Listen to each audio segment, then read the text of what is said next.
न मूढधीरस्मिन् वा दुराग्रहः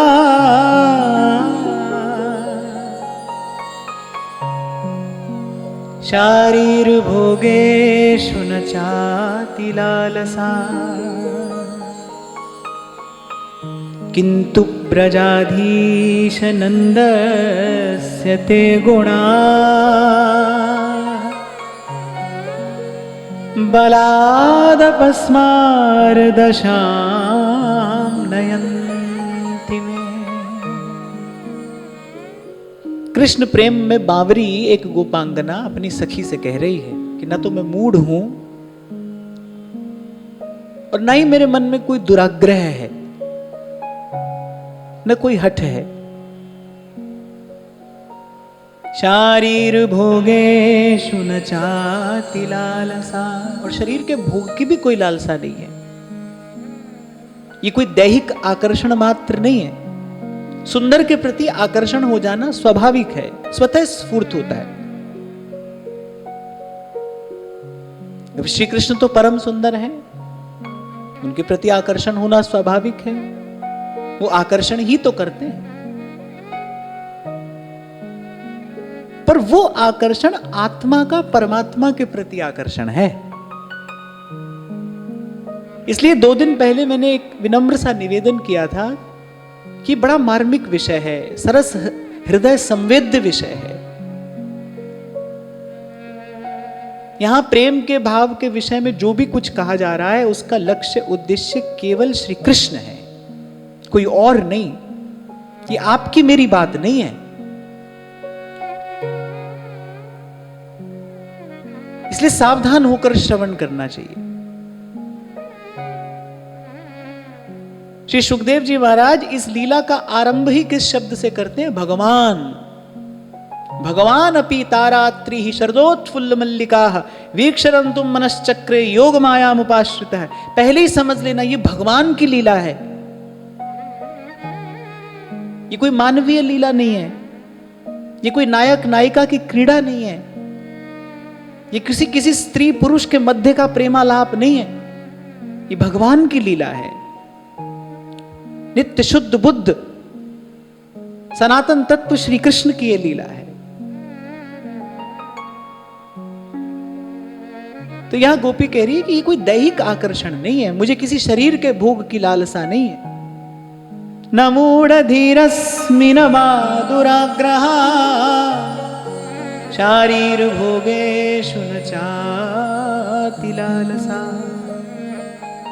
फिर गोपी कह रही है किंतु ब्रजाधीश सुतस्य ते गुणाः, किंतु नंद नंदन के गुण ऐसे हैं। अब यहां गोपी स्पष्ट कर रही है, कह रही श्री कृष्ण के गुण ऐसे हैं कि जो बलात् मन चित्त का हरण कर लेते हैं, समर्पित हो जाते हैं आप उनके प्रति। उनका गुण ऐसा है, उनका स्वभाव ऐसा है, उनका स्वरूप ऐसा है। और यहां गोपी कह रही है ये खिंचाव कैसा है, कैसे मेरे चित्तवित्त का हरण नंद नंदन ने किया। बलादपस्मार दशाम नयंती में, अपस्मार, यहां गोपी कह रही है उस दशा तक खींच कर ले गए हैं नंद नंदन के गुण मुझे। भयंकर क्षोभ मन में है। पहले गोपी कह रही है क्षोभयंती ही, आपके रूप का, आपके गुण का, आपके स्वरूप का, आपके स्वभाव का, आपके विहार का, आपकी लीला का ध्यान करके हमारे मन में भयंकर क्षोभ उत्पन्न हो रहा है। चटपटी, चाह चटपटी। तभी कहने वाला कहता है हे प्रभु आप प्रसन्न होने पर देते ही क्या हैं? यही तो प्रसाद मिलता है जब आप प्रसन्न होते हैं, जिस पर तुम हो रीझते, जिस पर आप रीझ जाते हैं, जिसको अपना लेते हैं, जिसको स्वीकार कर लेते हैं, अंगीकार करते हैं, उसको क्या देते हैं? जिस पर तुम हो रीझते। क्या देते यदुवीर? रोना धोना सिसकना आहों की जागीर।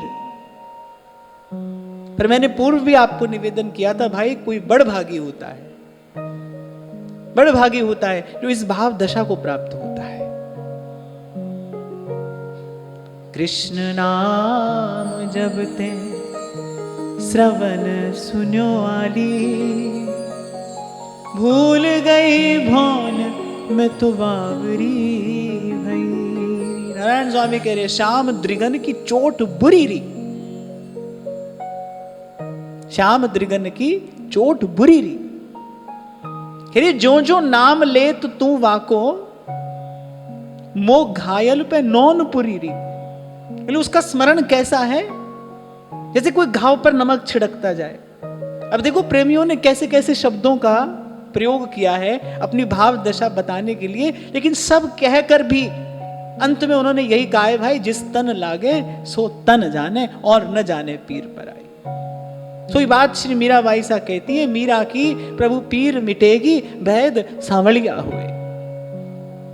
जिसने जिसने ये पीड़ा दी है उसी के पास इसकी औषधि है।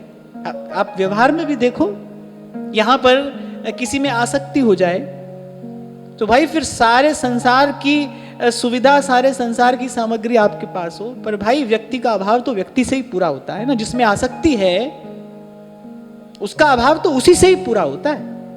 अगर यहां आसक्ति हो जाए तो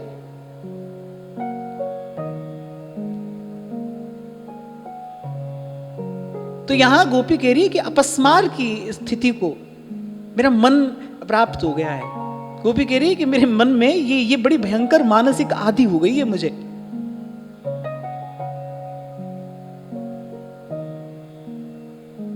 कहने का तात्पर्य ये है कि ये जिस पर कृपा करते हैं, सरल शब्दों में अगर मैं कह दूं, ये जिस पर कृपा करते हैं फिर ना तो संसार उसके किसी काम का रहता है, ना वो संसार के किसी काम का रहता है। इसलिए बड़ी देर तक ठाकुर जी देखते रहते हैं, भाई अभी तुम्हारा यहां से काम चलता हो तो तुम चला लो। इसीलिए आपको उस दिन मैं कह रहा था कि अगर प्रभु से प्रभु के अतिरिक्त आप कुछ मांगेंगे तो भाई ये तो कल्पतरु है, देर नहीं लगेगी।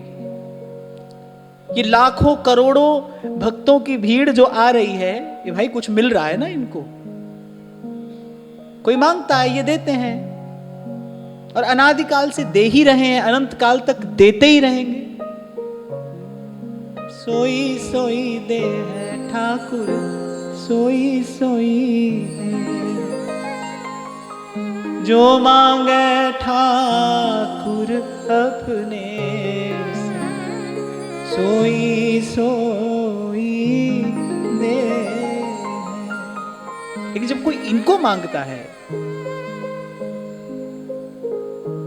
जब कोई केवल इनकी याचना करता है, किसी के हृदय में केवल इनकी कामना रह जाती है, फिर ये विचार करते हैं, स्वयं को देने से पहले ये विचार करते हैं। उस दिन हम चर्चा कर रहे थे ना, क्योंकि एक बार दे दें फिर सदा सदा के लिए इन्हें प्रेम बंधन में बंध जाना पड़ता है। इसीलिए कह रहे हैं मुक्तिम ददाति करहिचित् स्मन भक्ति योगम। ये नहीं देंगे भाई, हम जल्दी से नहीं देंगे। इसीलिए सेवक जी कह रहे हैं ऐसी भक्ति करे बहु काल, लगे रहना भाई। इसलिए संत कह रहे हैं हरिसु लाग रहो मेरे भाई, लगे रहना।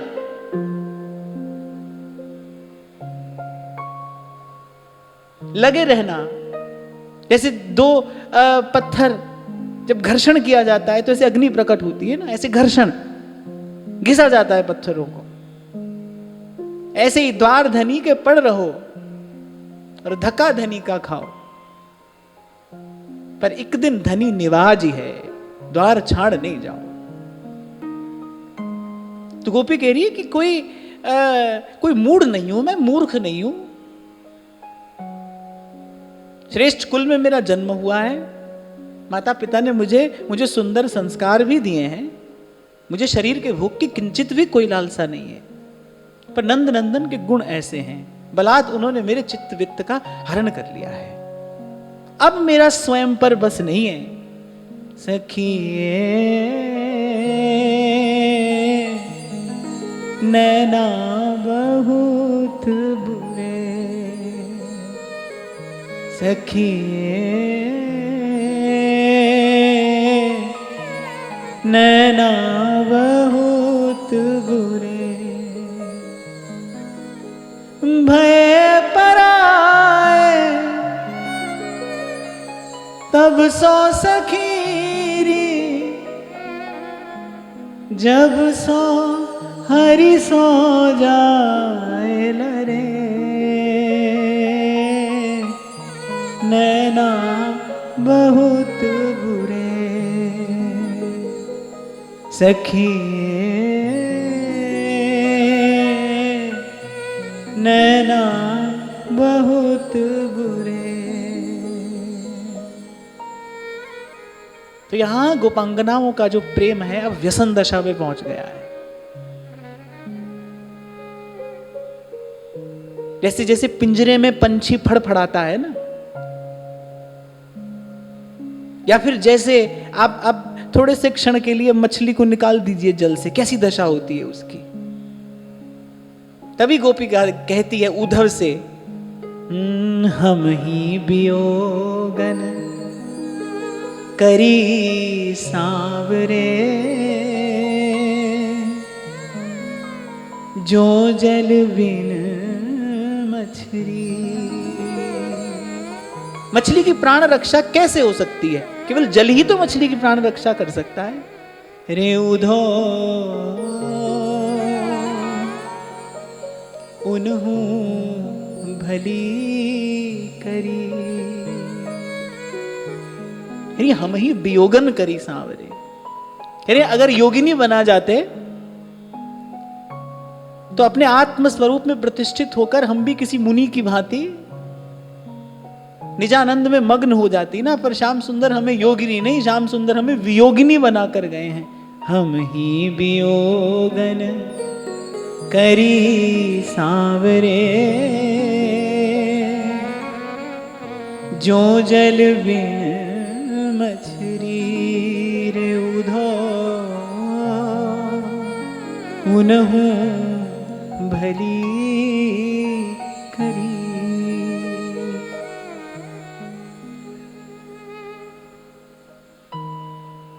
और इस प्रेम ने गोपियों के हृदय में उस विशुद्ध दैन्य का भी उदय करा दिया है।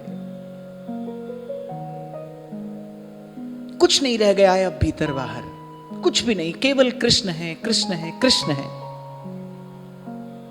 देखो जितना भी ये सब साधन किया जाता है ना, कि मन को समेटने के लिए ही तो किया जाता है, बिखरे मन को समेटने के लिए ही तो किया जाता है। चाहे योग हो, ध्यान हो, जप हो, तप हो, कुछ भी साधन है पर वो बिखरे मन को समेटने के लिए तो है ना।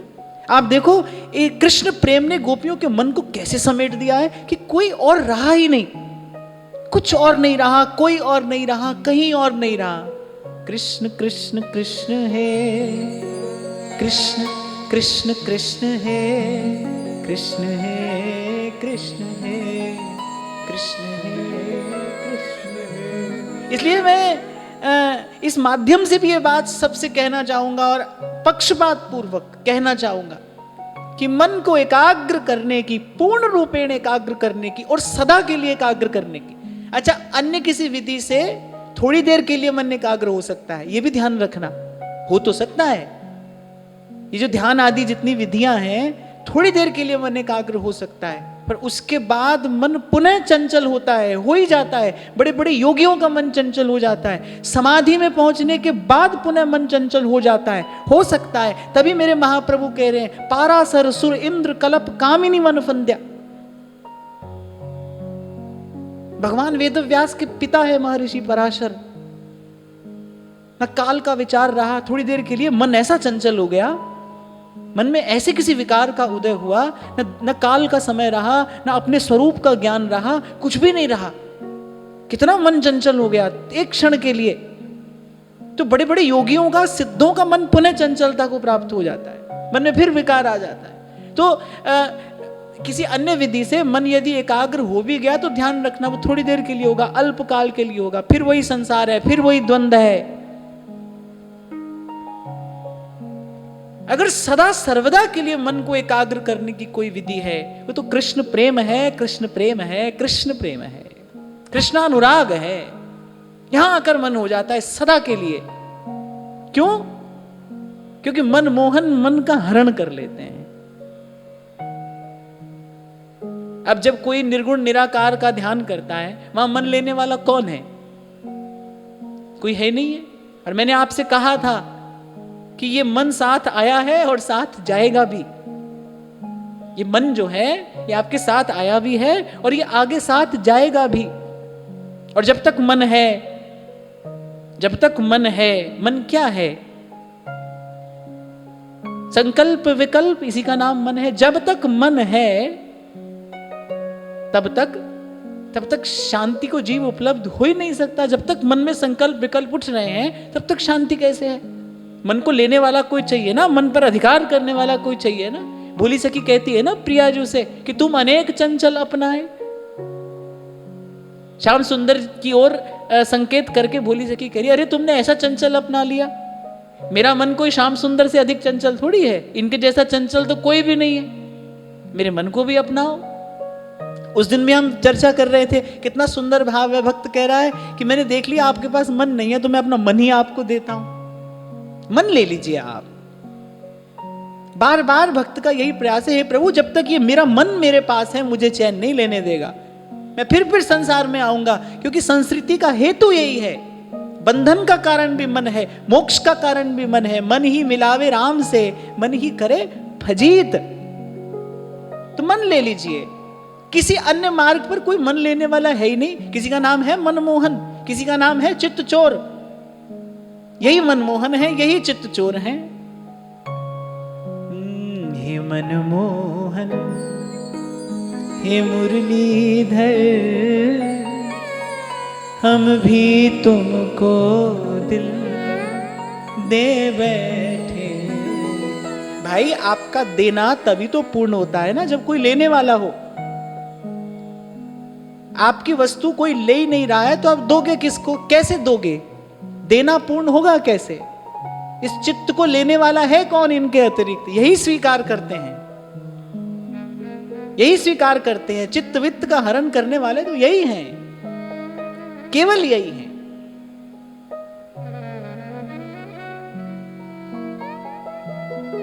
और उपनिषद का वाक्य है, बड़ी सुंदर बात है। भिद्यते हृदय ग्रंथिश छिद्यन्ते सर्व संशयाः, क्षीयन्ते चास्य कर्माणि तस्मिन् दृष्टे परावरे। अरे कहीं अटक लेना, कहीं भटक लेना भाई, लेकिन जो मन का, चित्त का फिर पूरा समाधान होता है ना, वो तो भगवत तत्व की अनुभूति के बाद ही होता है।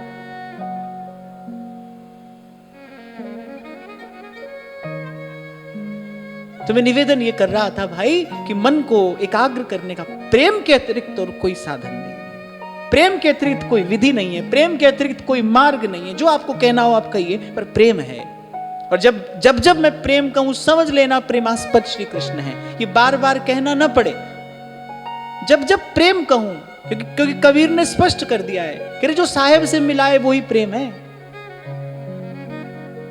यहां वहां प्रेम प्रेम कहकर फिर किसी भ्रम में मत पड़े रहना। गत सत्र में भी मैंने आपसे कहा था, प्रेम प्रेम कहने वाले तो हर गली चौराहे पर मिलेंगे, प्रेम निभाने वाला नहीं मिलता है। प्रीति आरसी भिमल है।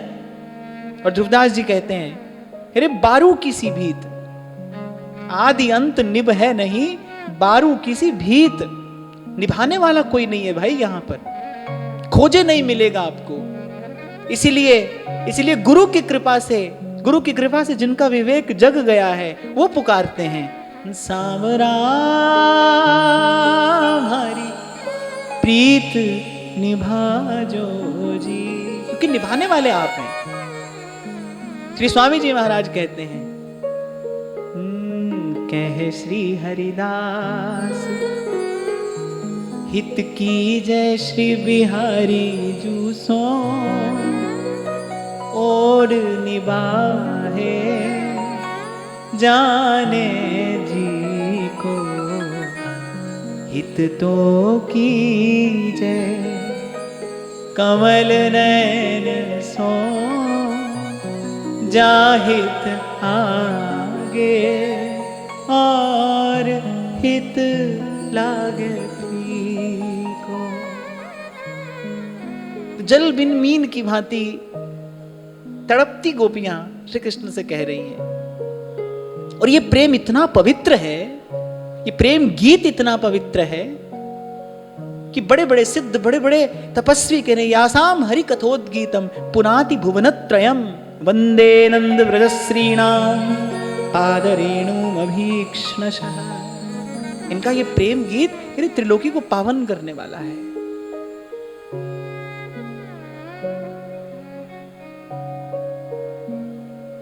तो हे नाथ, अपने चरण कमल हमारे हृदय पर पधराइए। गोपी करिए, धर दीजिए अपना चरण कमल हमारे हृदय पर। फिर आगे गोपी कहती है, सूरत वर्धनम शोकनाशनम स्मरित वेणुना सुष्ठुचुम्बितम् इतर रागवे स्मारणं नृणां वितर वीरनस्ते अधरामृतम्।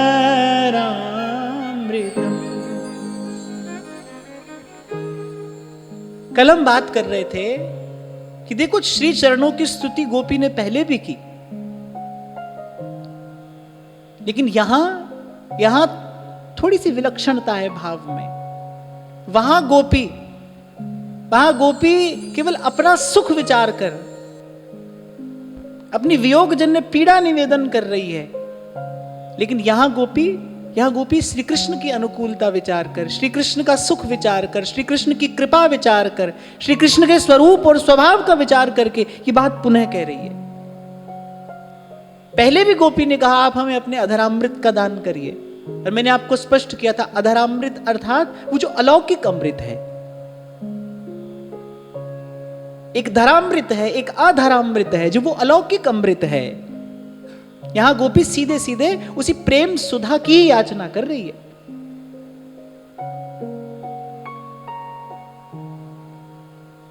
तो यह गोपी कह रही है, सूरत वर्धनम शोकनाशनम। कह रही वो अधरामृत कैसा है? सुरत वर्धनम।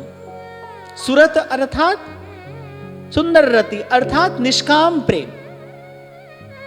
भक्तों ने सुरत शब्द का यही भाव ग्रहण किया है, सुरत अर्थात निष्काम प्रेम।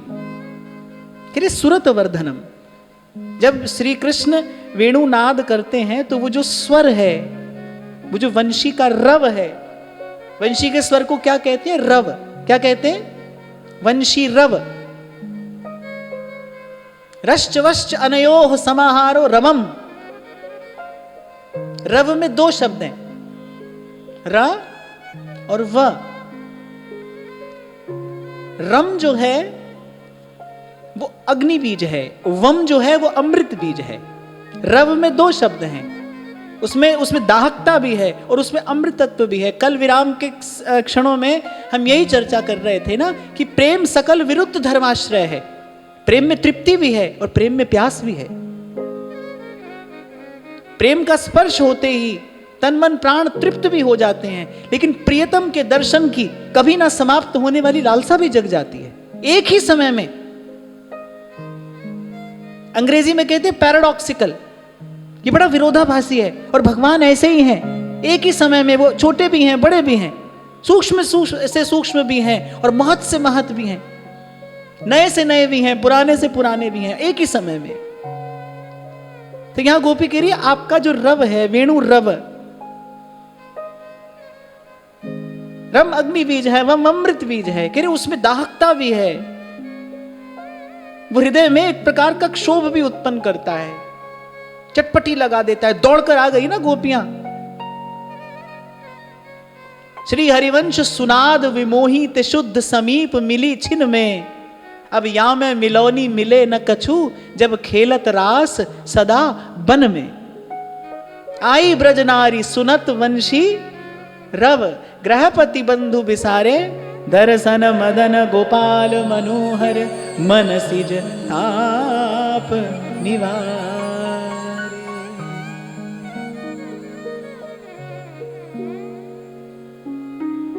और ये अभी थोड़ी देर पहले जो हम बात कर रहे थे ना, जब तक मन है तब तक वंशी की ध्वनि सुनाई नहीं पड़ेगी। गोपियों के पास मन ही नहीं रहा था ना। पहले श्री कृष्ण ने मन का हरण किया, गोपियां अपने भाव देह से तो बाद में पहुंची, पहले मन पहुंचा। पहले श्री ठाकुर जी मन लेते हैं, मन लिया गोपियों का, मन नहीं था, इसीलिए गोपियां वेणुनाद सुन पाई। जब श्री कृष्ण ने वेणुनाद किया तो साथ ही तो सगे संबंधी भी तो थे। श्री कृष्ण के सखा, अन्य गोप ग्वाल, सारा ब्रज ही तो था। पर वो वेणु की ध्वनि गोपी के ही कान में क्यों पड़ी? क्योंकि श्री कृष्ण ने गोपी का मन पहले ले लिया, मन ले लिया प्रभु ने पहले। अब गोपी के पास मन नहीं है। जब तक मन है तब तक संकल्प विकल्प रहेगा, जब तक संकल्प विकल्प है तब तक वेणु ध्वनि कैसे सुनाई पड़ेगी? इसीलिए कहते हैं, कोई सुने रे संत सुजान, मुरलिया बाज रही। कोई संत सुजान सुनता है, सुजान, चतुर सुजान। सुजान कहते हैं विवेकी को। सुजान कौन है? जिसने ये जान लिया भाई ये सारे झगड़े की जो जड़ है ना, ये हमारा ही मन है, इसको दे दो प्रभु को, मन निवेदन कर दो प्रभु को। और प्रभु को मन निवेदन करना अर्थात जू राखे त्यों रही।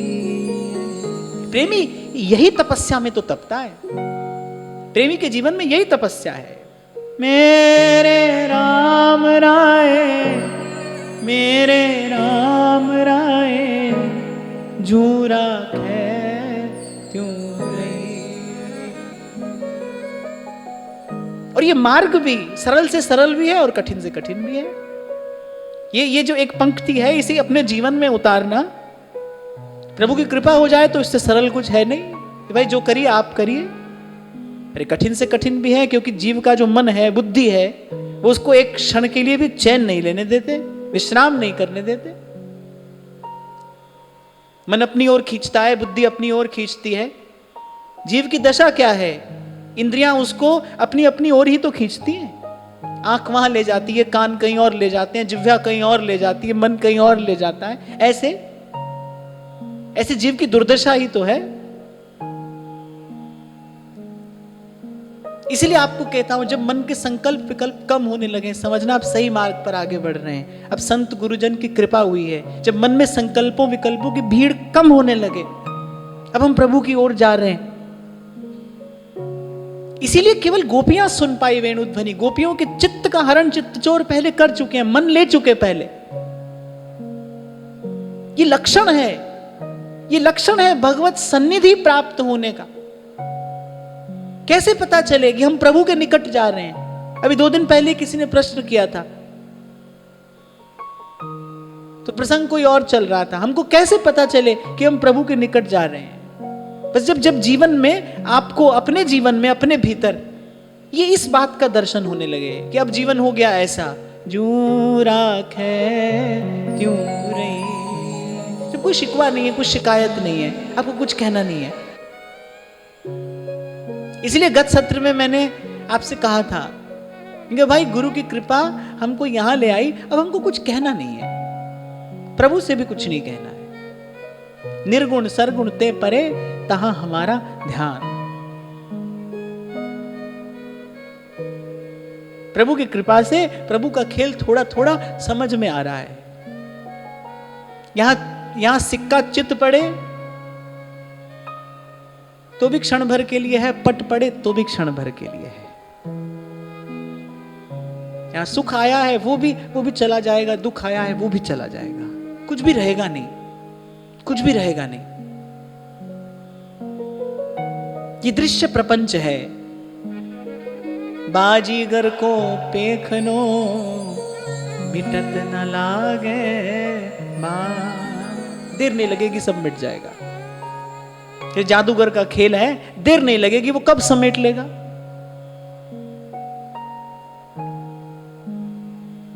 और मैं आपको एक साधक के रूप में ये बात निवेदन कर रहा हूं कि भाई हृदय में बड़ी अपूर्व शांति का आगमन हो जाता है कि बात समझ में आ जाती है। अपूर्व शांति। कुछ भी खरीद कर ला सकते हो आप आज धन से, अर्थ प्रधान युग है। कुछ भी, रूप रंग सब बदला जा सकता है आज। पर अंतर मन की प्रसन्नता कहां से लाओगे? चित्त की शांति कहां से लेकर आओगे?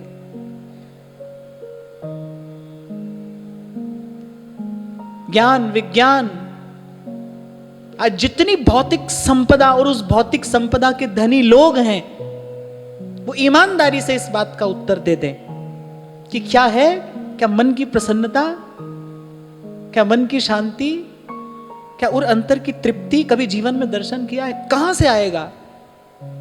इसका स्रोत ही बाहर नहीं है भाई, इसका स्रोत ही आपके भीतर है। इसलिए मैंने कहा जिस दिन गुरु की कृपा से ये खेल समझ में आ जाएगा, उस दिन आपको कुछ नहीं करना है।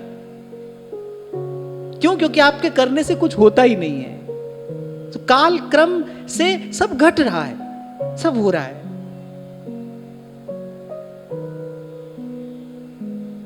इसलिए श्रीमद् भागवत कहती है, या तो इस संसार में मूर्ख सुखी रहता है, या फिर जिसको गुरु की कृपा से बोध हो गया है वो सुखी रहता है। बाकी तो सब दो पाटन के बीच में, और साबत बचा न कोई नहीं बचा है, सब पिस रहे हैं इस चक्की में।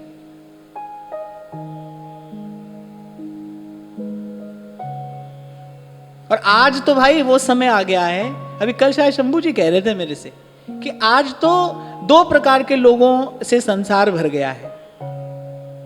2 प्रकार के लोग हैं संसार में। आप बता सकते हो कौन कौन से?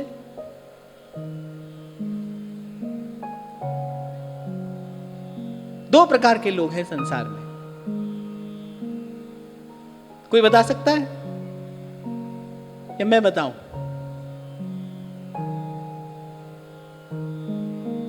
तो शंभू जी मुझे कह रहे थे जैसे 2 प्रकार के लोग रह गए हैं संसार में, एक वीडियो बनाने वाले और एक वीडियो देखने वाले।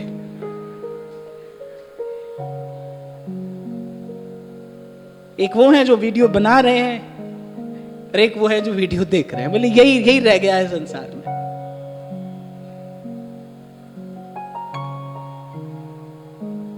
एक बात मैं आपको और भी यहां पर कहना चाहता हूं, ये जो हो रहा है, ये दिखाई पड़े, ये अनुभव में आए और आपको लगे कि भाई नहीं, हमें इस ओर नहीं जाना है, हमें स्वयं को बचा कर रखना है, ये बड़ी उत्तम स्थिति है। पर मैं अत्यंत विनम्रता पूर्वक आपको ये बात कह रहा हूं कि कभी कभी गुरु की कृपा किसी को वहां भी ले जाती है जहां आपको कुछ भला और बुरा प्रतीत ही नहीं होता, जब आपको भला बुरा लगता ही नहीं।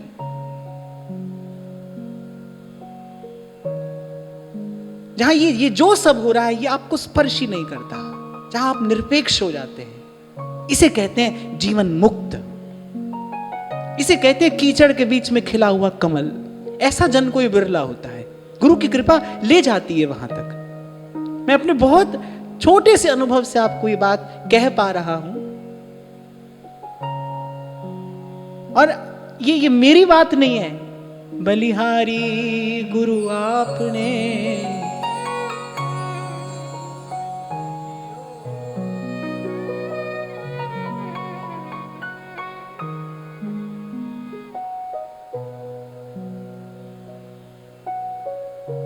गुरु कृपा का स्मरण होता है तो मुझे 2 ही पंक्तियां याद आती हैं। जदों दासी तैनू पालिया, तू अपना लिया, दुख भूल गए ने सारे, मैं तां बस हुन जी रहिया एक तेरे सहारे। जदों दा असी तैनू जानिया, रंग मानिया, वेखे अजब नजारे, मैं तां बस हुन जी रहिया एक तेरे सहारे। सतगुरु आप समर्थ हैं, गुरु की कृपा ले जाती है वहां उस पार, जहां आपको ये भासता ही नहीं है।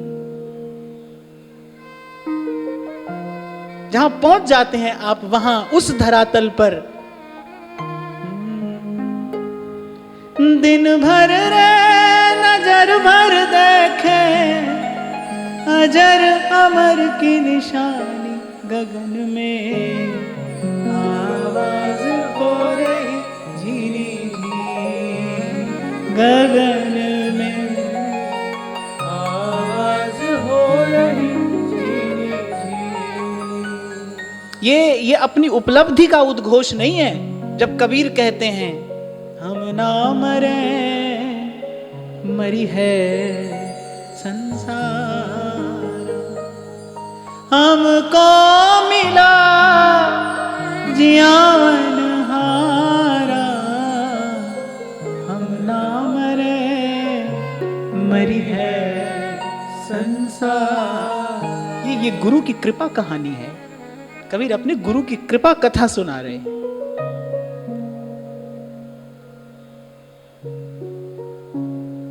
पहले मन लिया गोपियों का,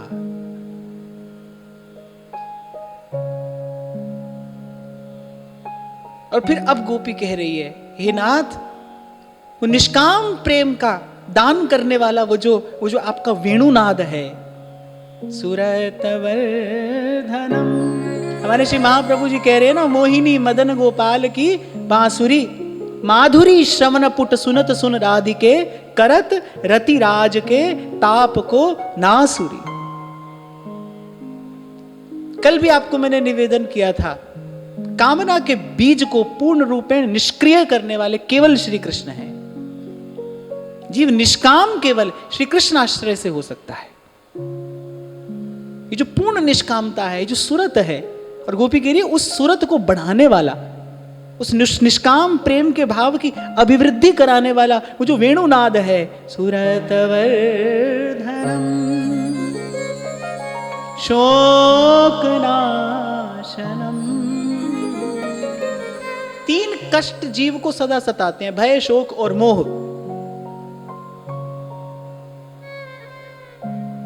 भय, शोक और मोह, इसमें भूतकाल का विचार करके शोक होता है। वर्तमान का लाभ नहीं ले पाते क्योंकि मोहग्रस्त हैं, बुद्धि मोह से ग्रस्त है, इसलिए वर्तमान का भी लाभ नहीं ले पा रहे हैं। चेत नहीं है, होश नहीं है, विवेक नहीं है,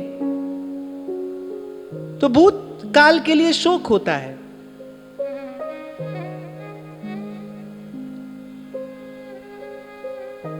वर्तमान को नष्ट कराने वाला मोह है,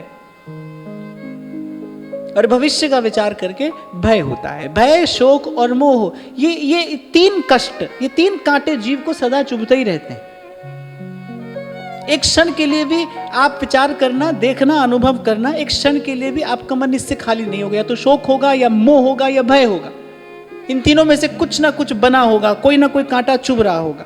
पर यहां गोपी शोक नाशनम कह रही है, भय और मोह की बात नहीं करी, करी शोक नाशनम। सुरतवर धनम शोक नाशनम। बड़ी सूक्ष्म बात है, बहुत सावधान होकर सुनना कि गोपी ने केवल शोक नाशनम क्यों कहा। और मैंने कहा शोक किसके लिए होता है? शोक किसके लिए होता है? भूतकाल का विचार करके। यहां गोपी कह रही है कि जो पूर्व का जो भी प्रारब्ध है, पूर्व का जितना प्रारब्ध है, जिसके कारण हम धकेले जाते हैं आगे किसी कर्म बंधन में। कई बार हम इस बात की चर्चा करते हैं ना, मन नहीं होता पर कोई काम कर बैठते हैं।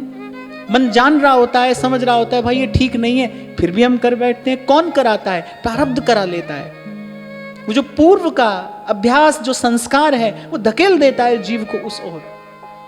तो शोक, भय और मोह में जो सबसे भयावह है, वो जो पूर्व का संचित है, वो जो पूर्व में कृत है, जिसके कारण हम बार बार धकेल दिए जाते हैं पुनः कर्म बंधन में। गोपी कह रही वो पूर्व की सब अघराशि, सब पाप राशि, पूर्व के सब कर्म बंधन और कर्म बंधन जन्य शोक का नाश करने वाला आपका वेणुनाद है। जब मुरली की ध्वनि कान में पड़ती है, जब आपकी वेणु ध्वनि कान में पड़ती है, बस उस ध्वनि का स्पर्श होते ही पूर्व की समस्त बंधनों से फिर जीव सदा सदा के लिए मुक्त हो जाता है, आपकी ओर दौड़ पड़ता है। जैसे दौड़ पड़ी ना गोपी श्री कृष्ण की ओर, फिर ऐसे दौड़ पड़ता है जीव, जैसे कान में वो वेणु की ध्वनि पड़ती है। इसलिए गोपी ने शोक नाशनम सुरतवर्धनम शोक नाशनम और स्वरित वेणुना सुष्ठ चुंबितम। और उस प्रेम रस का दान करने वाली कौन है? यानी आपकी वंशी है, मोहिनी मदन गोपाल की बांसुरी। माधुरी श्रवण पुट सुनत सुनि राधिके, करत रति राज के ताप को नासुरी। और हम किस मुख से अपना सौभाग्य कहें? आपनो भाग आपुन कहत, कि हमारे जीवन में वंशी तत्प्रेम रूपिका, प्रिया और प्रियतम का प्रेम वंशी है। हमारे जीवन में हमारा हाथ पकड़ने आई वंशी। शरण जिसको दे दी हृदय से लगाया, उठाकर जगत से विपिन में रमाया। हटाकर विषय पंख को धीरे धीरे, प्रिया लाल के प्रेम सर में नवाया। जिन्होंने ललित नेह नाता निभाया, उन्हीं व्यास नंदन की जय बोलते हैं। जिन्होंने हमें प्यार करना सिखाया, उन्हीं व्यास नंदन की जय बोलते। इसी वंशी ने आकर हमारा हाथ पकड़ लिया। वहां तो वेणु के नाद से खिंची चली गई थी गोपियां, अरे हमारे जीवन में तो वेणु स्वयं आ गई। हमें स्वीकारा, हृदय से लगाया, हटाकर विषय पंख को धीरे धीरे, प्रियालाल के प्रेम सर में नवाया। महारंक को प्रेम साधन लुटाया, उन्हीं व्यास नंदन की जय बोलते। एक बार गाइए। रट हरिवंश जप हरिवंश, श्री हरिवंश सुनाम रे। रट हरिवंश जप हरिवंश, श्री हरिवंश सुनाम रे। रट हरिवंश जप हरिवंश, श्री हरिवंश सुनाम रे। रट हरिवंश जप हरिवंश,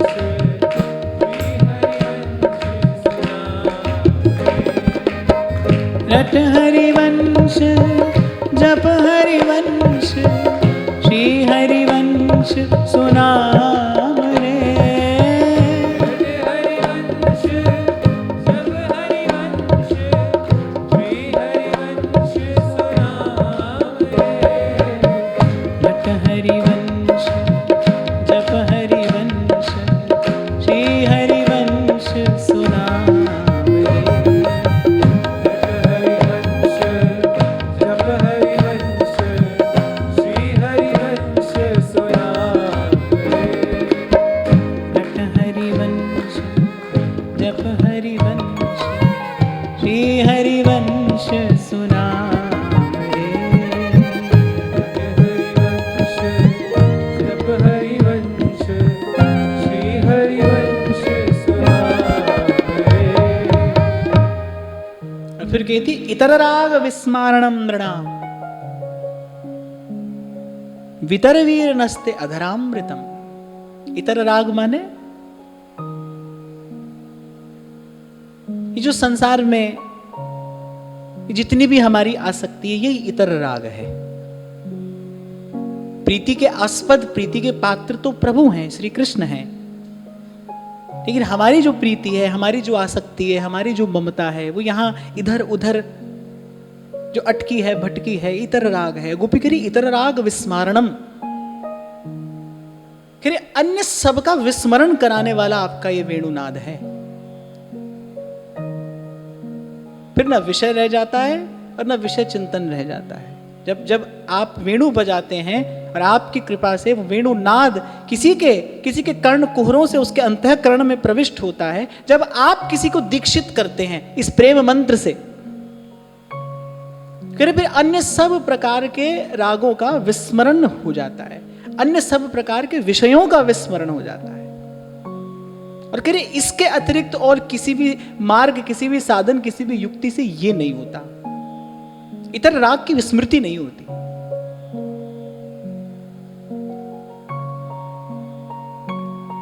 देखो कुल मिलाकर बात यही है, श्रीमद् वल्लभाचार्य महाप्रभु कहते हैं ना, हे प्रभु जब तक आप किसी को स्वीकार न करें, जब तक आप जीव पर कृपा न करें, जब तक आपका अनुग्रह ना हो, के लिए तब तक कैसा सुख, कैसी शांति, कैसा आनंद। आपकी कृपा हो, आपकी कृपा हो। इसीलिए समस्त भगवत प्राप्त महानुभावों ने इस बात की अनुभूति करके अंत में यही कहा, बार बार वर मांगी हूं, हरखि देहु श्रीरंग, पद सरोज अनपायनी, भक्ति सदा सत्संग, भक्ति सदा सत्संग। अटति यद् भवानन्निकाननम्,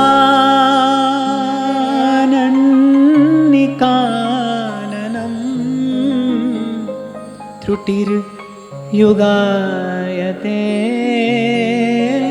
त्वामपश्यताम्, कुटीलकुन्तलम् श्रीमुखं च ते जड उदीक्षताम्, पक्ष्मकृतृषा। फिर गोपी कहती है कि दिन भर आप वन की कुंज कुंज में डोलते हैं। देखो इससे पहले श्री गोपी ने श्री कृष्ण के नाम की महिमा भी गाई, लीला कथा की महिमा भी गाई, ब्रज रज की महिमा भी गाई। अब यहां गोपी अप्रकट रूप से, यहां अप्रत्यक्ष प्रशंसा अलंकार है, अप्रत्यक्ष रूप से गोपी महिमा गा रही है किसकी? वृंदावन की। कि आपको वृंदावन कितना प्रिय है कि सुबह से शाम तक आप गौचारण के ब्याज से, लेकिन रमते तो वृंदावन की कुंजों में ही हैं। कितना प्रिय है श्री कृष्ण को वृंदावन, क्यों कह रहे हम वृंदावनम परित्यज्य पादमेकम न गच्छति। हमारे श्री महाप्रभु जी कह रहे, बोले ये जो प्रेम की लीला है, कह रहे यद वृंदावन मात्र गोचरम हो। सुधा निधि में श्री महाप्रभु जी कहते हैं कि श्री राधा का जो माधुर्य है उसको केवल श्री कृष्ण जानते हैं, मधुपति जानते हैं, और मधुपति का, माधव का जो माधुर्य है वो केवल श्री राधा जानती हैं, और इन दोनों का माधुर्य वृंदावन जानते हैं, और वृंदावन ने वही माधुर्य सखियों को संपूर्ण रूप से प्रदान कर दिया है। इसीलिए महाप्रभु कह रही है, प्रथम यथामति प्रणहु श्री वृंदावन अतिरम, श्री वृंदावन सब सुखदानी, रतन जटित वर भूमि रमानी, वर भूमि रमानी सुखद द्रुमवल्ली। सेवक जी महाराज कह रहे हैं ना, श्री वृंदावन सब सुखदानी, रत्न जटित वर भूमि रमानी। तो यह गोपी कह रही है कि अटति यत् भवान अन्य काननम त्रुटिर्युगायते त्वाम पश्यताम। बोले आप तो दिन भर वन की कुंज कुंज में रमण करते हैं, इसलिए आप वृंदावन बिहारी हैं। और यहां हमारी क्या दशा होती है? त्रुटिर्युगायते। त्रुटि किसको कहते हैं? हमारी जानकारी में समय का सबसे छोटा माप क्या है?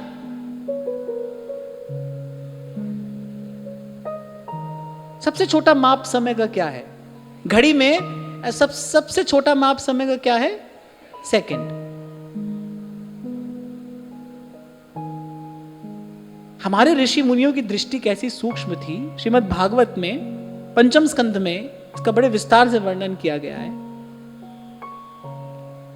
आप समझ लीजिए, एक क्षण के 27वें भाग को त्रुटिर कहते हैं। अभी तक ऐसी कोई घड़ी या अभी तक ऐसा कोई यंत्र विज्ञान ने बनाया नहीं है जो त्रुटि को नाप सके।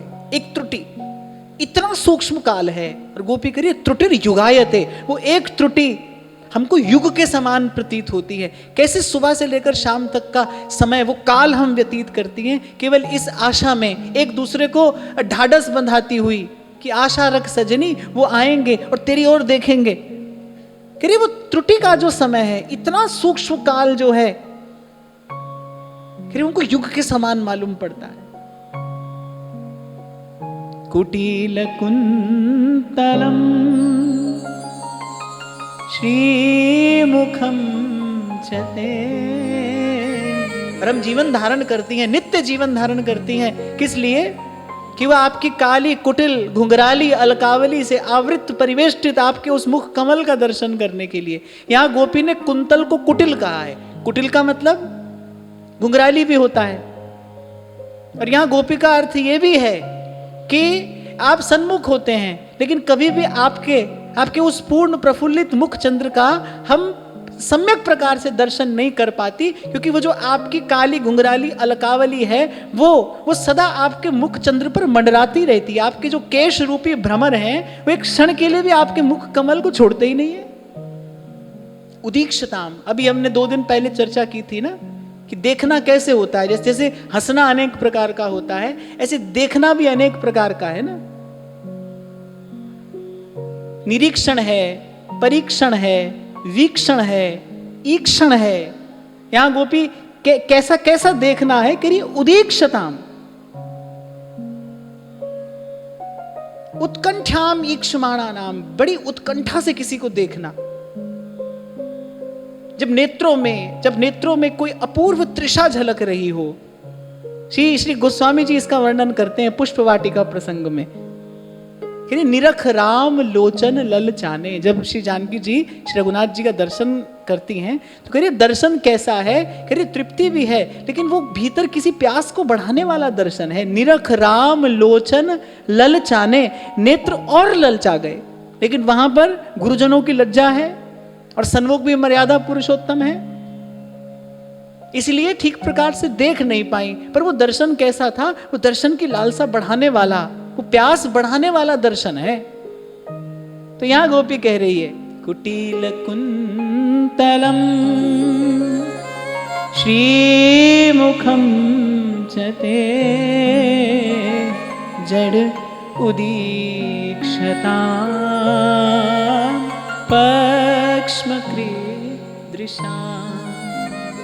पहले तो वो सुबह से लेकर शाम तक का, सांझ तक का वो समय एक एक त्रुटि युग के समान जाती है। अगर उसके बाद जब आ जाते हैं आप सन्मुख, फिर आपकी वो कुटिल अलकावली जो है, वो कुंतल केश राशि है, आपके केश घेरे रहते हैं आपके मुखमंडल को। और फिर उसके बाद इस जड़ विधाता को जाने क्या सूझी, किसने हमारे नेत्रों पर ये पलक बना दी, बार बार ये पलक गिरती है और आपके दर्शन में दर्शनांतर होता है। तभी कल मैं आपको कह रहा था, भाई आप और मैं तो बात करके धन्य हो रहे हैं, इन गोपांगनाओं की बात करके ही आप और मैं पवित्र हो रहे हैं। कैसी इनकी भाव दशा है, कैसा अनुराग है श्री कृष्ण में, ये कैसा प्रेम है भाई। कहते कहते गोपी क्या कह बैठी कि वो विधाता जड़ है, जड़। उसने ये सोचा नहीं था कि कभी ऐसा कोई समय आएगा हम आपका दर्शन करेंगे, कि नेत्रों पर ये पलक बनाने की क्या आवश्यकता थी। तो यहाँ गोपी अपने हृदय का संताप निवेदन कर रही है कि पहले तो वो सुबह से, भोर से सांझ का समय, लेकिन गोपी ने अप्रत्यक्ष रूप से वृंदा कानन की प्रशस्ति कर दी है। कि आप सुबह से शाम तक वहीं रहते हैं, जाने आपको वहां क्या मिलता है, जाने आपको वृंदावन की कुंज निकुंज क्या सुख देती हैं कि उसी वृंदावन में विहार करना आपको अच्छा लगता है। वृंदावन आपको ऐसा प्रिय है। और ऐसा प्रिय क्यों है? क्योंकि वृंदावन की एक एक कुंज निकुंज में श्री प्रिया जी की स्मृति है। यहां की एक एक तरुलता, यहां का एक एक फूल फल, यहां का एक एक तृण अंकुर मिलन रस से सरोबार है। छबीली वृंदावन की में जय जय जय श्री वृंदावन, छाह तरे करे जुगल रस के, जय जय जय श्री वृंदावन, मंद मुस्कात हंस भुज में, जय जय जय श्री वृंदावन, रसिक दे कोटि मुक्ति पग पे, जय जय जय श्री वृंदावन। तो कह रहे कुटिल कुंतलम श्रीमुखम चते जड़ उदीक्षताम पक्ष्म कृत्रशाम। बार बार अनेक बार अनेक अनेक प्रकार से अनेक अनेक भावों से कर क्या रही है गोपी? प्रियतम को रिझाने का, मनाने का प्रयास कर रही है कि सन्मुख होइए, दर्शन दीजिए। एक स्वर पर गाया गया गीत है ये, कृष्ण दर्शन लालसा। जैसे स्वरबद्ध किया जाता है ना, जब किसी गीत को अनेक अनेक स्वर प्रयुक्त होते हैं, पर यहां तो ऐसा मालूम पड़ता है एक स्वर पर गाया गया ये गीत है, कृष्ण दर्शन लालसा।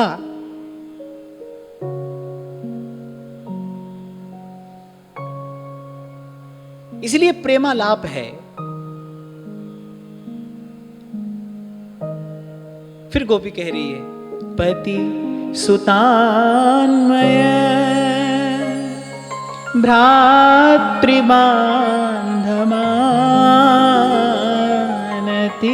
विलंघ्यते अन्तच्युतागताः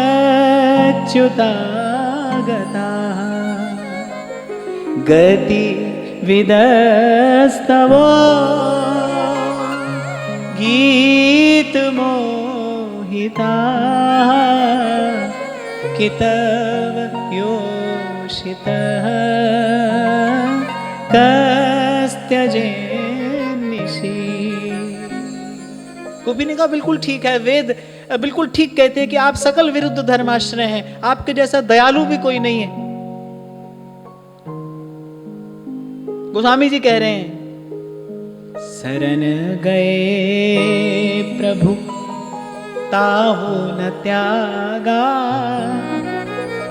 विश्वद्रोह कृत अघ जेहि लागा। विश्वद्रोह कृत अघ जेहि लागा, सारे विश्व का अहित करने जैसा पाप भी किसी को लगा हो, शरण गए प्रभु ताहु न त्यागा। लेकिन शरणागत को प्रभु नहीं त्यागते, शरणागत की रक्षा प्रभु करते ही हैं। तो गोपी कह रही है बिल्कुल ठीक है, आप सकल विरुद्ध धर्माश्रय हैं, आपके जैसा कोई दयालु भी नहीं है, बोले आपके जैसा कोई निर्मोही भी नहीं है, आपके जैसा कोई निष्ठुर भी नहीं है। बोले आधी रात में इस प्रकार हम जैसी अबलाओं को बन बन में भटकने के लिए आपके अतिरिक्त और कौन छोड़ सकता है? आप ही तो हैं जिन्होंने इस प्रकार अर्धरात्रि के समय इस घोर वन में हमारा त्याग कर दिया है। गोपी कह रही है कैसे आई हैं हम? पति सुतान्मय भ्रातृबान्धवान अति विलंघ्यते अंतच्युतागताः। भाई स्त्रियों के लिए रहने के दो घर होते हैं ना, या तो पहले पिता का घर है, फिर बाद में पति का घर है। यह गोपी ने एक शब्द में सब गिना दिया। पहले कहा पति सुतान, पति और पुत्र, और फिर कहा भ्रातृबान्धवान, भाई बंधु।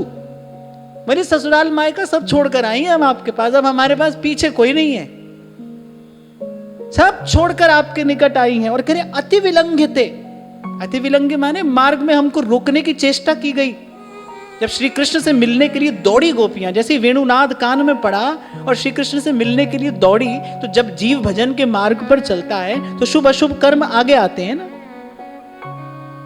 अभी थोड़ी देर पहले हम यही चर्चा तो कर रहे थे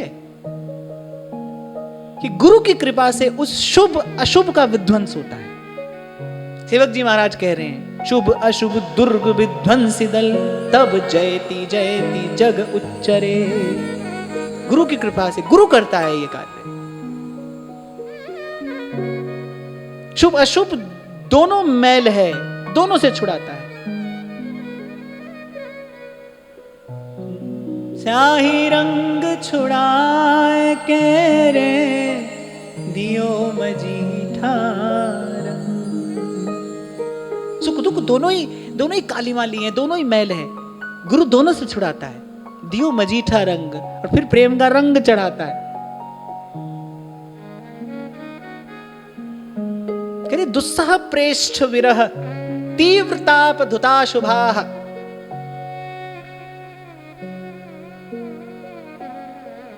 ध्यान प्राप्ताच्युताश्लेष निर्वृत्या क्षीण मंगलाः। कह इस प्रकार जब रोका गया कुछ गोपांगनाओं को, तो विरह का ताप इतना बढ़ा कि उस ताप में सब शुभ नष्ट हो गए। अरे केवल अशुभ नहीं, शुभ नष्ट हो गए। तो इस प्रकार शुभ अशुभ नष्ट किया आपने, आपके ही वेणुनाद ने। गोपी कह रही है, गतिविदस तवोद्गीत मोहिता।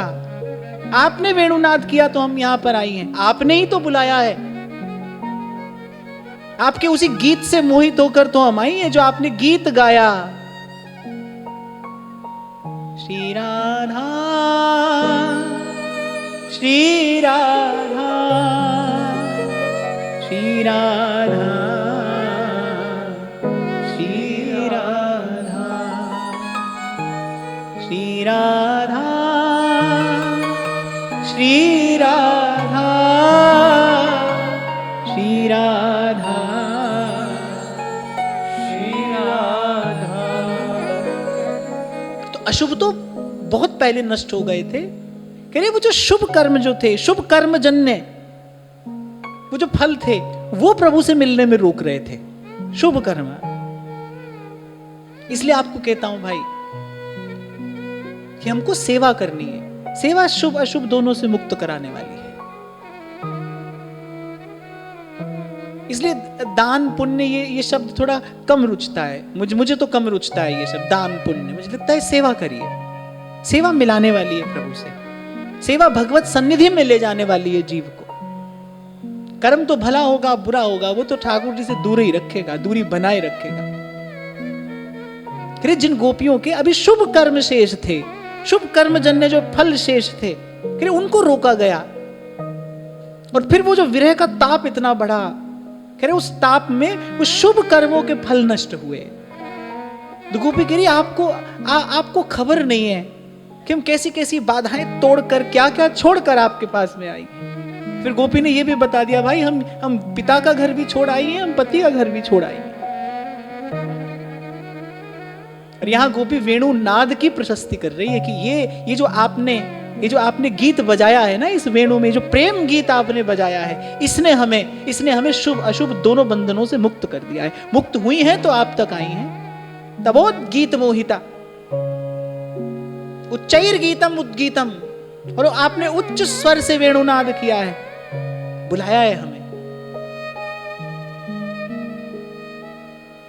और वस्तुतः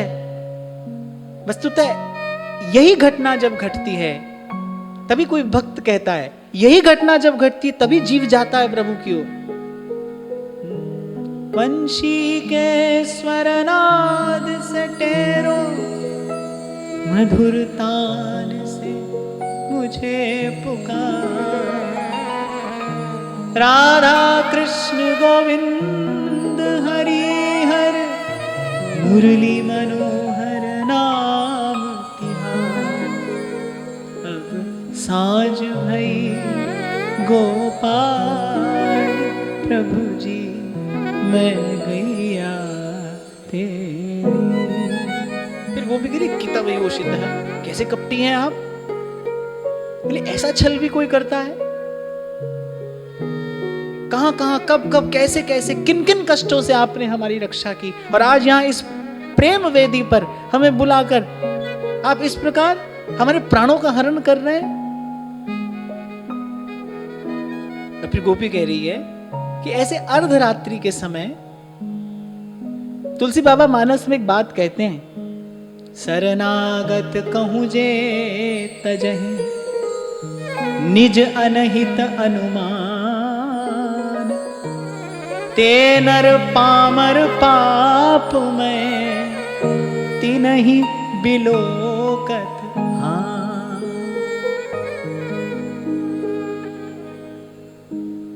देखो गोपी की सारी युक्ति, सारा प्रयास, सारा पुरुषार्थ, गोपी की प्रार्थना, गोपी की प्रतीक्षा सब है किस लिए? कि आप दर्शन दे दीजिए, आपके चरणों से लिपट कर चरण धोने के लिए अश्रु कलश तैयार है, और प्रेम के मधुमंत्र का मन कर रहा उच्चार है। यही लक्ष्य है। इसमें इस गीत में, इन शब्दों में पवित्रता क्या है? क्योंकि श्री कृष्ण को पुकार रहे हैं, क्योंकि प्रभु को पुकार रहे हैं। तो वहां तुलसी बाबा कहते हैं, वहां गोपियां कह रही हैं, स्मरण दिला रही हैं, फिर हम शरणागत हैं और आप शरणागत वत्सल हैं। फिर शरणागत कहूं जे तजहि, तुलसी बाबा कहते हैं शरण में आए हुए का अगर कोई त्याग कर दे, अपने हित अहित का विचार करके, निज अनहित अनुमान, फिर तेनर पामर पापमय। श्री रघुनाथ जी की उक्ति है ये मानस में। फिर तिनहि बिलोकत हान, उसका मुख देखने से भी पाप लगता है ऐसे किसी व्यक्ति का। ऊंचे ऊंचे सुर में गाने लगे गोपी ये सब बात कि हम आपकी शरण में आई हैं, इस प्रकार हमारा त्याग किसी भी प्रकार उचित नहीं। इसलिए कबीर कह रहे हैं, द्वार धनी के पड़ रहो। बोले पढ़ के फिर रह जाओ, फिर उठो मत, पढ़ रहो। और मैं तो एक बात आपको और कहूंगा भाई, पहली बात तो यहां स्वामी ऐसा है ही नहीं जो दुत्कार दे, ऐसा तो प्रभु का स्वभाव ही नहीं है, ऐसा तो इनका स्वभाव ही नहीं है। और अगर कोई ऐसी स्थिति आ भी जाए कि इस द्वार पर कोई धक्का पड़ भी जाए, तो भाई इस द्वार पर पड़ने वाला धक्का संसार के कई कई धक्कों से बहुत अच्छा है, बहुत अच्छा है। हमारे व्यास जी कहते हैं, व्यास बड़ाई लोक की मेरे मन धिक्कार, रसिकन की गारी भली सो मेरो सिंगार। अरे द्वार धनी के पढ़ रहो, पढ़ के रह जाओ और धक्का धनी का खाओ। किस आशा में?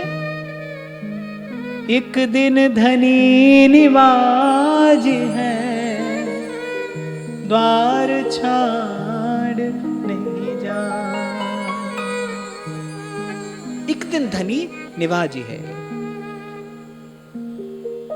और मैं कहता हूं कि भाई भक्ति के मार्ग में, प्रेम के मार्ग पे तो प्रतीक्षा ही एकमात्र साधन है। क्या क्या करोगे और क्या कर सकने में समर्थ हैं हम? मैं तो आपसे कहता हूं ना कई बार, 5 मिनट कमर सीधी करके तो बैठा नहीं जाता। क्या ही साधन करेंगे हम? क्या हो पाएगा हमसे? और अगर कोई कर भी ले तो ध्यान रखना, अपूर्ण के द्वारा किया गया साधन भी अपूर्ण ही है। जीव अपूर्ण है, अपूर्ण के द्वारा किया गया साधन भी अपूर्ण है, और अपूर्ण से पूर्ण की प्राप्ति नहीं होती। पूर्ण अपूर्ण को स्वीकार करता है, पूर्ण अपूर्ण को स्वीकार करके उसे पूर्णता प्रदान करता है। पूर्ण होने का इसके अतिरिक्त और कोई मार्ग नहीं है। बिंदु यदि चाहे कि मैं सिंधु हो जाऊं, एक एक बूंद कोटि कोटि प्रयास करके भी समुद्र नहीं हो सकती। एक ही मार्ग है कि समुद्र के सन्मुख समर्पण कर दे, वो समुद्र में एक हो जाए। सिंधु यदि बिंदु को स्वीकार कर ले तो बिंदु को सिंधु कर देता है। तो आप और मैं तो अधूरे हैं भाई, अपूर्ण हैं। आपके मेरे द्वारा जो किया जाएगा वो त्रुटिपूर्ण नहीं होगा, उसमें अपूर्णता ही होगी। और अपूर्ण से पूर्ण की प्राप्ति किसी भी देश काल स्थिति में संभव नहीं है। आप और मैं कर ही क्या सकते हैं, केवल प्रतीक्षा। कल मैं आपसे कह रहा था ना कि प्रतीक्षा कर सकते हैं, और प्रतीक्षा करते करते इतना अवश्य करें कि नित्य डगर बुहारते रहे। एक संत बड़ी सुंदर बात कहते हैं, कह रहे भगवान कह रहे हैं कि भाई सबसे पहले हम कैसे जाते हैं हृदय में, कहां से जाते हैं? कह रहे कान से जाते हैं। यथा यथात्मा परिमृज्यते सौ मत पुण्य गाथा श्रवणाभिधानैः। कह रहे भगवान कह रहे भाई हम कान से जाते हैं, कर्णरंध्रेण। तो प्रभु के हृदय में आने का मार्ग क्या है? ये है। फिर भाई इस मार्ग को बुहारते रहिए रोज। और इस मार्ग को बुहारना क्या है? फिर प्रभु का गुण सुनते रहिए, श्रवण करते रहिए। इसीलिए कहा है श्रवण पहली भक्ति है। बड़ी महिमा है ना सोहनी सेवा की। ऐसे ये जो श्रवण है ना, जिस मार्ग से होकर प्रभु ने आना है, ये श्रवण करना वस्तुतः उस मार्ग की सोहनी सेवा करना है। ये प्रभु का नाम गुण श्रवण करना है, फिर ये सोहनी सेवा है। वैसे मार्ग बुहारते रहिए। यही बात बाईसा कह रही है, पंथ निहार डगर बुहार और क्या मार्ग हो। और क्या मार्ग है भाई, और मैं क्या करूं, और क्या कर सकती हूं? पंथ निहारूं और डगर बुहारूं।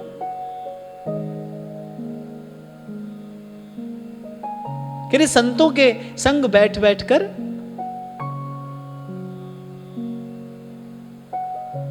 डगर बुहारती रहूंगी, उनके मुख से आपका गुणगान सुनती रहूंगी, ये मार्ग स्वच्छ करती रहूंगी और आपकी प्रतीक्षा करती रहूंगी। पहले भी कभी मैंने आपको निवेदन किया था, ज्ञान की कर्म की बेली बंध्या हो सकती है। ज्ञान और कर्म की बेल बांझ हो सकती है, हो सकता है उस पर कभी फल ना आए, फल आने से पहले वो सूख जाए, फल आने से पहले वो सूख जाए। सभी नहीं पहुंच पाते हैं समाधि तक, उससे पहले ही बहुत से योगी पथच्युत हो जाते हैं। सभी कर्म अनुष्ठान सफल नहीं होते, इसीलिए ज्ञान और कर्म की बेल तो बांझ हो सकती है, फल देने से पहले ही सूख सकती है। लेकिन ये जो भावना की बेल है ना, जो आशा की बेल है, ये जो भक्ति की बेल है, ये कभी बांझ नहीं होती। इस पर भाई आज नहीं तो कल प्रभु मिलन का फल आता ही है, आता ही है, अवश्य आता है। इसीलिए नारद जी कह रहे हैं त्रिसत्येव भक्तिरेव गरीयसी, भक्तिरेव गरीयसी। त्रिकाल में ये बात सत्य है, भक्ति ही श्रेष्ठ है, भक्ति ही श्रेष्ठ है। और उसका एक कारण है, उसका कारण यह है कि इस मार्ग पर भीतर बाहर प्रभु संभालते हैं, संभाल करते हैं।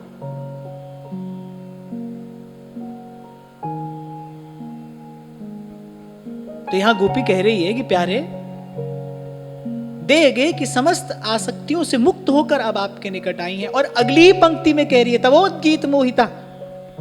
यहां कह तो गोपी ये रही है कि हमको बुलाने वाले आप ही हैं, पर अप्रत्यक्ष रूप से गोपी प्रशंसा कर रही है वेणुनाद की, कि हमें देगे की श्रृंखलाओं से, उन दुर्जर श्रृंखलाओं से मुक्त कराने वाले आप ही हैं। आपका ये वेणुनाद ही है, आपने ही तो कृपा करके हमें बुलाया है, एक एक का नाम लेकर आपने बुलाया है। ये आपकी कृपा, आपका अनुग्रह ही तो है।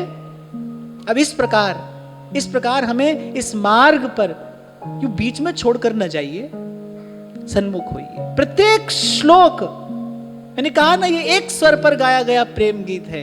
प्रत्येक श्लोक का प्रत्येक शब्द, एक एक भाव, उसका अंतिम तात्पर्य क्या है? अंतिम तात्पर्य, अपना चंदा सा मुखड़ा दिखाए जा, मोर मुकुट वाले घुंघराली लट वाले, मोर मुकुट वाले घुंघराली लट वाले।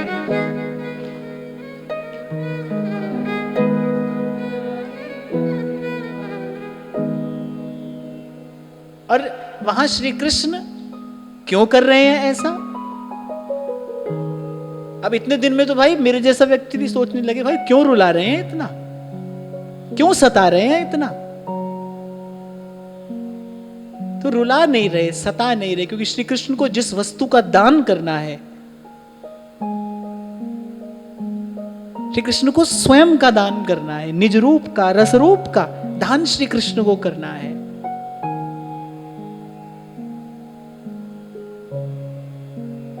पात्र तैयार कर रहे हैं प्रभु स्वयं, ठोक पीट कर। अंदर हाथ सहारा दे, बाहर मारे जो। पात्र तैयार कर रहे, अंदर हाथ सहारा दे। देखो एक क्षण के लिए भी गोपियों के अंतर मन में बैठे श्री कृष्ण ने उनसे वार्तालाप करना नहीं छोड़ा। एक क्षण के लिए भी श्री कृष्ण ने छोड़ा नहीं है गोपियों को, अंतर ध्यान नहीं हुए, अंतरहित हुए हैं। श्रीमद् भागवत में इस शब्द का प्रयोग किया गया है, अंतरहिते, अंतरहित हुए, अंतर ध्यान नहीं। अंतर ध्यान माने ध्यान में ही अंतर पड़ जाए, अंतर ध्यान नहीं हुए हैं, अंतरहित हुए हैं, छिप गए। और वहां हृदय में बैठे बैठे बात कर रहे हैं, प्रश्न कर भी रहे हैं और उत्तर दे भी रहे हैं। एक क्षण के लिए भी छोड़ा नहीं है गोपांगनाओं को। इसे कहते हैं अंदर हाथ सहारा दे, बाहर मारे छोड़। और वैसे भी भाई कहते हैं कि भूख लगने पर ही भोजन करना चाहिए, भूख लगने पर ही भोजन करना चाहिए।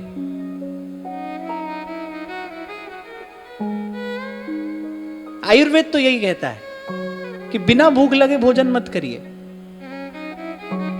कुछ लोग समय से खाते हैं ना, वो केवल घड़ी देखकर खाते हैं कि भाई खाने का समय हो गया। नहीं, ऐसा नहीं है कि खाने का समय हो गया तो खा लीजिए। कभी कभी शरीर को आवश्यकता होती है, कभी कभी शरीर को आवश्यकता नहीं होती है। हर आयु में शरीर की आवश्यकता अलग अलग है, ऋतु के अनुसार शरीर की आवश्यकता बदल जाती है।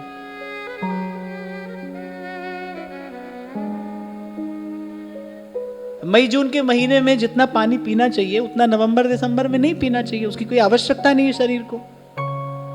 भूख लगने पर भोजन करना चाहिए। और कहने कि यदि आप चाहते हो कि किए गए भोजन का पूर्ण लाभ आपके शरीर को मिले, फिर तो तेज भूख लगने पर भोजन करना चाहिए। अब आज तो भाई जीवन शैली ऐसी नहीं रही ना कि तेज भूख लगे, परिश्रम तो है नहीं जीवन में, बटन दबाने से सब काम हो रहे हैं। पिछले बरस की बात है, पता नहीं किसने हमको एक छोटी सी मशीन ला कर दी, बोले आप इस पर ऐसे प्रोग्राम कर देना, ऐसे छोटा सा गोल सा डिब्बा है ना, ये पूरे घर में पोछा लगा के आ जाएगा। हा? अभी रखा होगा घर में। अब मुझे देखकर मुझे हंसी भी आई, अब गुस्सा भी आया मुझे। देखो कैसे व्यक्ति हिलना डुलना ही नहीं चाहता है बिल्कुल।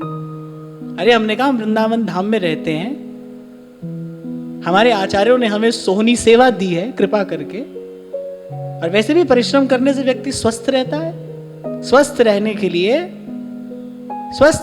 औषधि की नहीं, स्वस्थ रहने के लिए परिश्रम की आवश्यकता है। परिश्रम करिए, आप स्वस्थ रहेंगे बिल्कुल।